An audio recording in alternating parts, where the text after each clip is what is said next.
guru besar dan dosen serta alumni silakan bergabung. Mohon segera para guru besar, para dosen untuk dapat bergabung karena segera akan dilaksanakan acara orasi.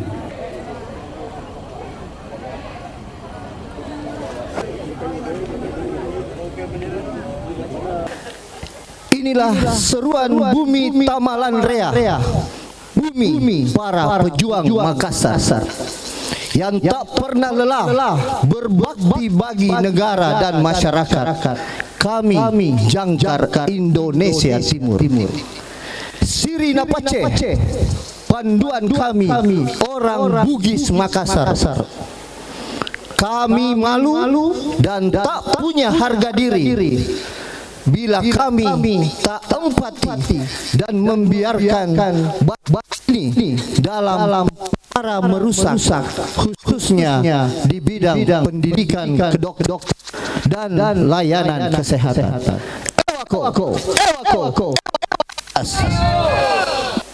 Pada hari ini, tanggal 20 Mei 2025, jam 12.30, tempat Fakultas Kedokteran Universitas Hasanuddin. Kami, para guru besar yang terdiri dari guru besar Fakultas Kedokteran Universitas, beserta para dosen serta sivitas akademika sepakat untuk menyuarakan rasa keprihatinan kami terhadap situasi pendidikan kedokteran dan pelayanan kesehatan di Indonesia.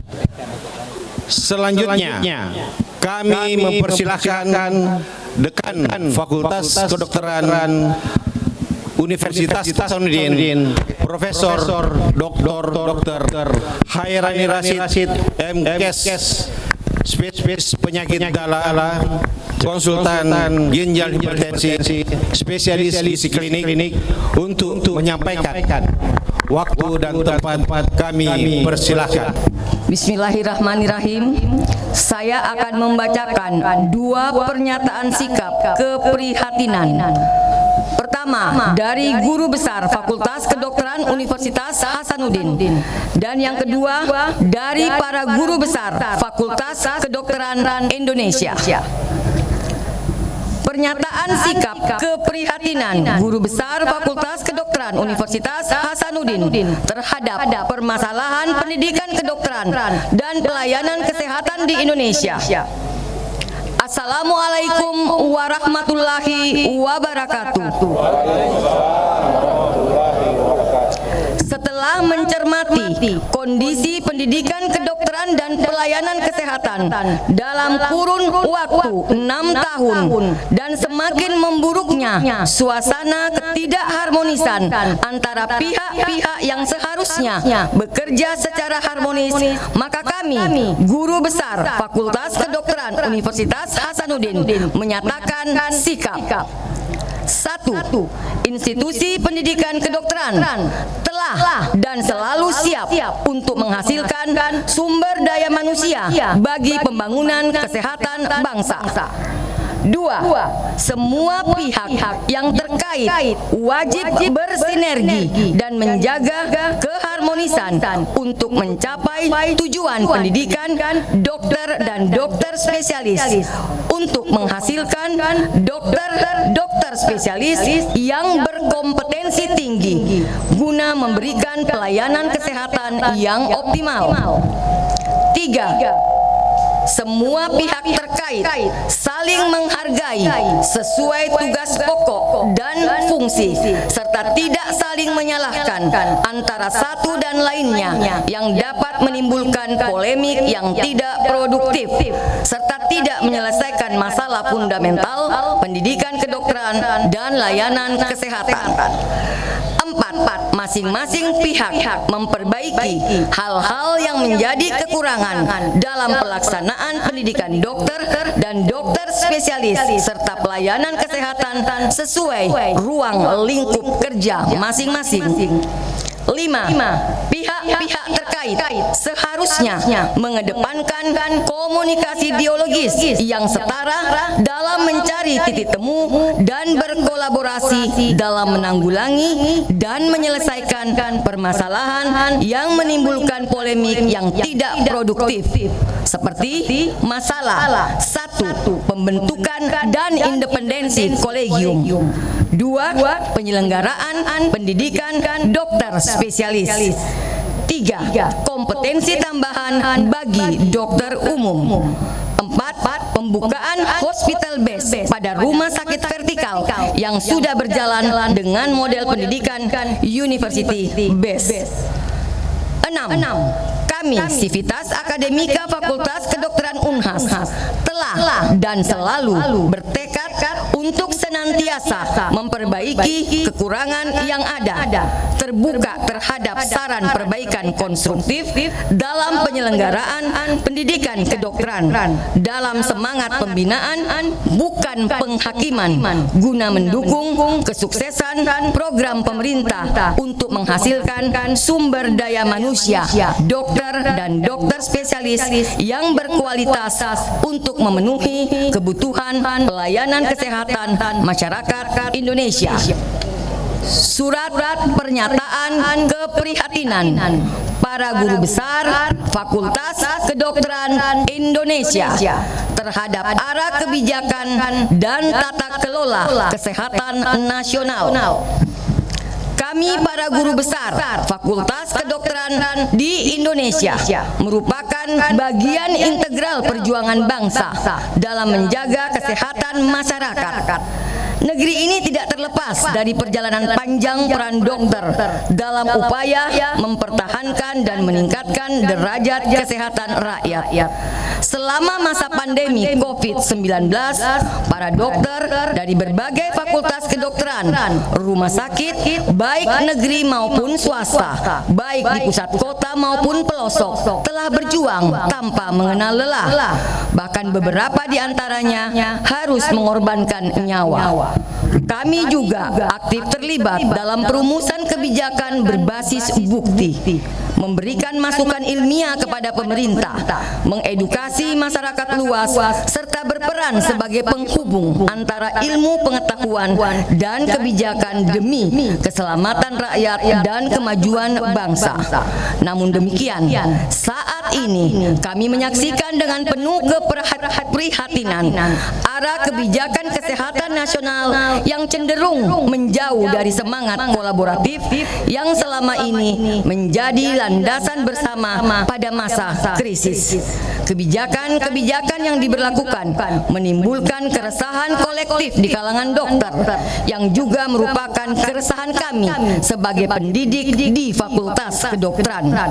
Alih-alih memperkuat mutu layanan dalam pendidikan, kebijakan yang ada justru berpotensi menurunkan kualitas pendidikan dokter dan dokter spesialis yang pada akhirnya berdampak negatif terhadap mutu pelayanan kesehatan bagi masyarakat. Keprihatinan ini kami sampaikan dengan semangat mendukung program Asta Cita yang dicanangkan oleh Bapak Presiden dan Wakil Presiden, yakni memperkuat pembangunan sumber daya manusia melalui pendidikan dan kesehatan yang bermutu, adil dan merata. Hal tersebut sulit dicapai jika ekosistem pendidikan kedokteran dan layanan kesehatan nasional tidak dijaga kualitas dan integritasnya. 1. Kami mengingatkan bahwa kebijakan kesehatan harus berbasis cara berpikir ilmiah. Dalam ilmu kedokteran dan kesehatan berbasis bukti, etika, dan kolaborasi. Reformasi sistem kesehatan semestinya berfokus pada penguatan layanan primer dan kesehatan masyarakat. akses pelayanan kesehatan masih memerlukan perhatian di berbagai pelosok Nusantara, termasuk pulau-pulau terpencil.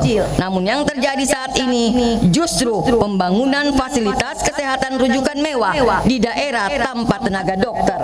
Anggaran besar dari pinjaman luar negeri, termasuk dari Bank Dunia, lebih banyak digunakan untuk infrastruktur sekunder tersier, bukan memperkuat puskesmas dan layanan dasar. 2. Kami menolak kebijakan yang mengabaikan mutu dan prinsip ilmiah, legasi dan tradisi keilmuan dalam pendidikan tenaga medis. Pendirian jalur pendirian dokter spesialis di luar universitas tidak dapat dianggap sebagai solusi atas kekurangan tenaga medis, melainkan langkah instan yang berpotensi menurunkan kualitas pendidikan serta menciptakan kesenjangan kompetensi yang mengancam keselamatan pasien dan keberlanjutan ilmu kedokteran pada masa depan. Implementasi model rumah sakit pendidikan pemerintah dan pemerintah daerah sebagai RSPPU dalam kerangka perundang-undangan dilakukan melalui proses yang minim akuntabilitas dan transparansi, sehingga terkesan tanpa kajian yang komprehensif.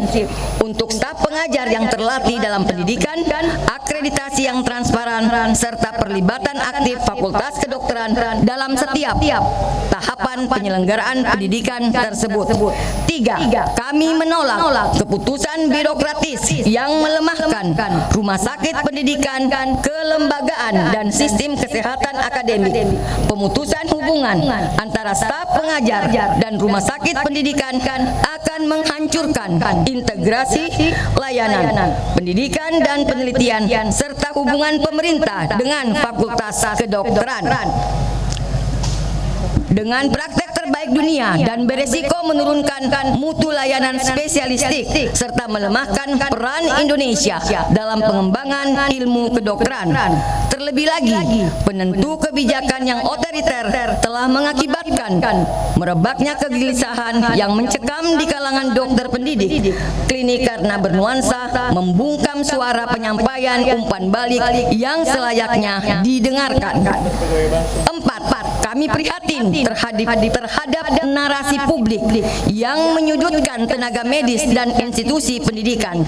Sejumlah pernyataan dari pejabat tinggi negara yang menyalahkan dokter, rumah sakit, dan fasilitas kedokteran atas permasalahan dalam sistem kesehatan yang tidak sepenuhnya tepat, mengingat akar persoalan seperti rendahnya akses, kurangnya pemerataan layanan, dan beban pembiayaan yang justru berasal dari kegagalan tata kelola sistem dan alokasi anggaran. Kekurangan yang kerap disorot oleh pejabat tersebut pada dasarnya bersifat insidental dan personal yang sejatinya juga dapat terjadi pada profesi lainnya, sehingga tidak dapat digeneralisasi. Sikap menyalahkan semacam ini berpotensi melemahkan kepercayaan publik, menciptakan polarisasi, dan merusak iklim kolaborasi dengan pemangku kepentingan. Lebih lagi, sebuah fenomena yang bertentangan dengan asta cita pemerintah dalam memperkuat layanan kesehatan nasional. 5.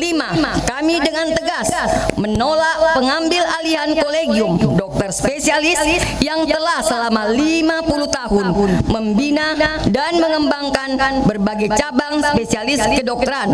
Pembentukan kolegium baru yang dilakukan secara tidak transparan serta tanpa melibatkan perhimpunan dokter spesialis dan institusi pendidikan terkait mengakibatkan kolegium tersebut kehilangan independensinya.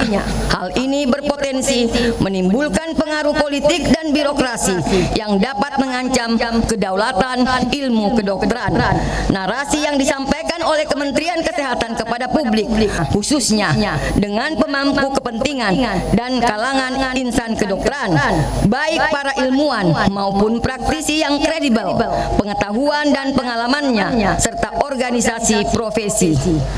3. Menjamin seluruh proses pendidikan tenaga medis agar tetap berbasis mutu, disertai tanggung jawab akademik dan perlindungan pasien melalui lembaga yang telah digunakan selama ini.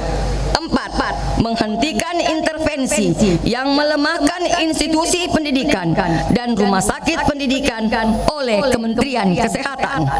5. Membangun kembali suasana saling percaya antara pemerintah, institusi pendidikan, dan profesi kesehatan.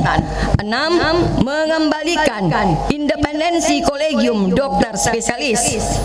7. Mendukung tuntutan yang sedang berlangsung di Mahkamah Konstitusi dan Pengadilan Tata Usaha Negara untuk membatalkan pasal-pasal yang memicu keprihatinan seperti yang disampaikan dalam surat ini.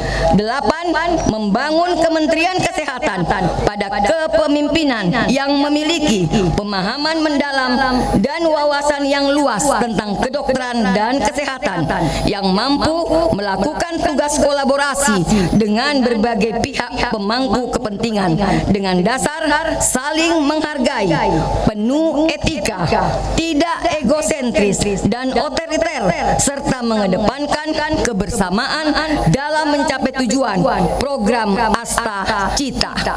Pernyataan ini kami buat sebagai bentuk tanggung jawab intelektual, moral, dan kemanusiaan kami kepada bangsa dan negara dan generasi yang akan datang. Kami percaya kemandirian profesi dan kekuatan akademik adalah fondasi yang penting bagi sistem kesehatan yang adil dan bermutu.